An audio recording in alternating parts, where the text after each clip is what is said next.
Hello YouTube, Robert Alvarez the Psychic Witch, also known as Mr. Lighting and a Fan, and yes, the fan is on. Right now the time is approximately 7:27 p.m. and the current date is Saturday, August 10th, 2019. The Sun is transiting in Leo, sign of the Lioness, and the Moon is in Sagittarius, although, according to my trusty copy of Llewellyn's 2019 Daily Planetary Guide, the Moon will enter Capricorn at approximately... Oh, actually no, I stand corrected. Because according to this, the Moon will enter Capricorn tomorrow at approximately 12:50 a.m. So the Moon is still in Sagittarius. Okay, I'm glad I checked that out. So this is the What's Happening July 2019 video. And really what was happening a lot of in July, or rather last month, was I was focusing a lot on my professional schedule with regards to leading events, with regards to getting other personal matters tidied up, if you will. And these are definitely ongoing because I'm looking forward to all the things that I have happening from now until the end of 2019. You know, I have the honor and pleasure of a lot of really juicy things are happening for me in September. You know, and definitely I'm looking forward to that. Just a quick FYI, I did cancel the Divine Prosperity Simulcast Event that was originally scheduled for Wednesday, July 31st, 2019 from 7 to 10 p.m. Eastern Time. I really feel that I really don't know how else to say it, but I do not think that I just don't know how else to say it. I really don't. And when I think about leading an event with two participants, no matter how wonderful those two participants are, it doesn't make any sense to me. It doesn't make sense to me on a financial level. It doesn't make sense to me on a time level. You know, here I am leading an event and there are only two registered participants. That makes no sense to me. And to be perfectly blunt, I do find it to be a waste of my time and a waste of my energy. I mean, if I was some charlatan, if I was some stupid-ass motherfucker that didn't know what the hell he was talking about, then yeah, two participants in an event, yeah. I wouldn't necessarily admit it to other people, but I'd probably admit it to myself that yeah, that's not worth that's what I deserve. But do I deserve to have two participants in any of my events? Absolutely not. Absolutely not. And the fact of the matter is that I live in New York. I live in the New York City area. I live approximately 10 minutes away from the Midtown area of Manhattan, which is one of the boroughs of New York City. And now all of my events are simulcast events, which means that anybody on the planet can participate in those events when they're live, via an online streaming connection, or after the fact. And I've thought about this, and I'm just like, I am not doing this. I'm absolutely not doing this. And, you know, also keep in mind that because I'm charging a fee for my event, or my events, the facilities that I'm using are charging me to use that space, which means that I need to pay them money. I can't pay them money if I don't have the money to pay them. And I only recently increased my minimum acceptable required number of participants from 5 to 6.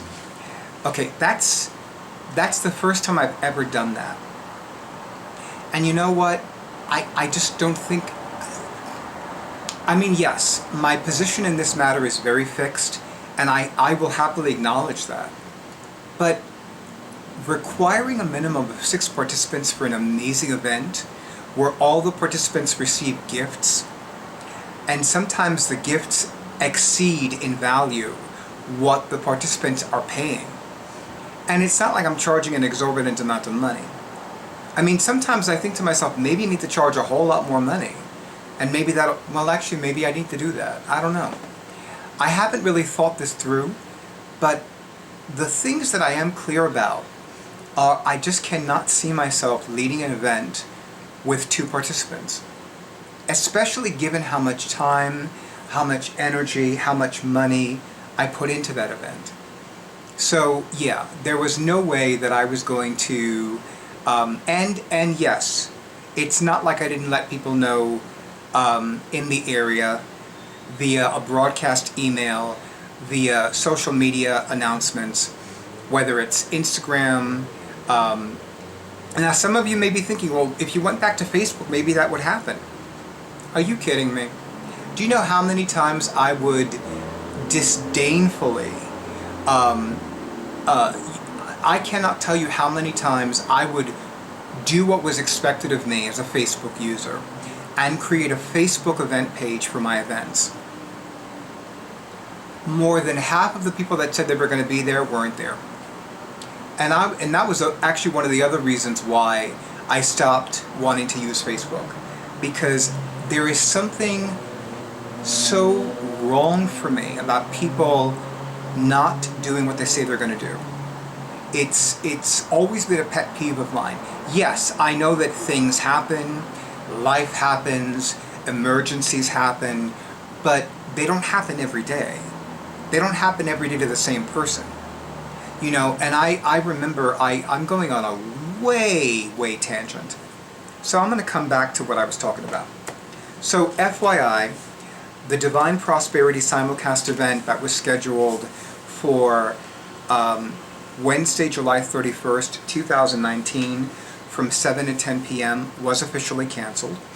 I find it interesting that every time I've scheduled an event during a major astrological event or a major astrological occurrence, there always seems to be a lot left to be desired. And it's frustrating because, you know, it's not like these things happen every day.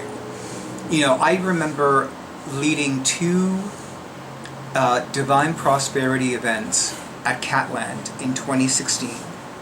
And the second and last one that I led was, well, hello, Isis. Hello, you're so cute. Oh, I love you. You were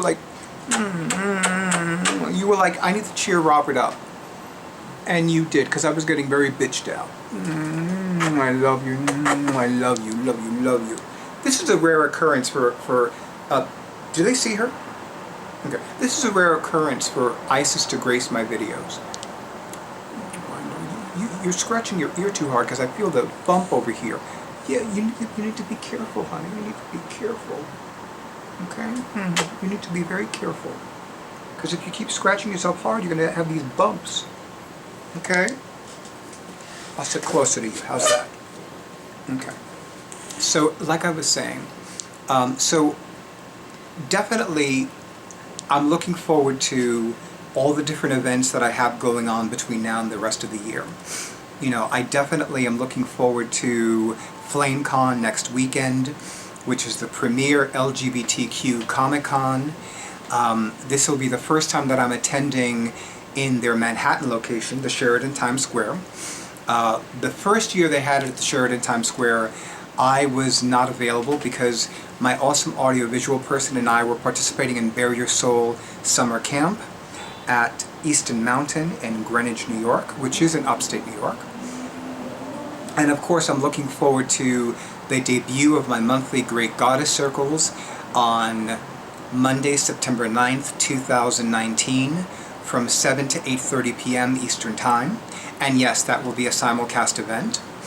And then of course I'm looking forward to being back at Notions and Potions from Friday, September 13th, which is the night before the full moon in Pisces, until Sunday, September 15th, 2019. I've already done a video about that. And then, of course, I'm looking forward to the Psychic Fair, the Notions and Potions Psychic Fair at Chill Wine Bar, which is right next door, which is on Saturday, October 26th, 2019 from 12 to 6 p.m. And then I'm looking forward to the close of 2019, as well as the return of winter. Yes, winter is coming. My fellow Game of Thrones fans, the prequel is coming too. Isn't that right, I says.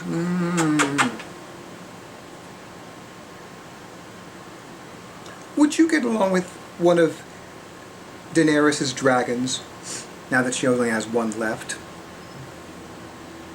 Something tells me you would boss him around. Bet you would. You'd be his other queen. Yeah, I can't see you being a mother of dragons. Daenerys and Tiamat are the only ones that I can see being a mother of dragons. But you just want to dominate the world. Anyway, so that's what's happening. And of course, I'm continuing my journal writing. I continued my journal writing practice and finishing up a lot of books in July of 2019. And let's not forget, I've been, I must admit, my love of watching videos online has increased considerably.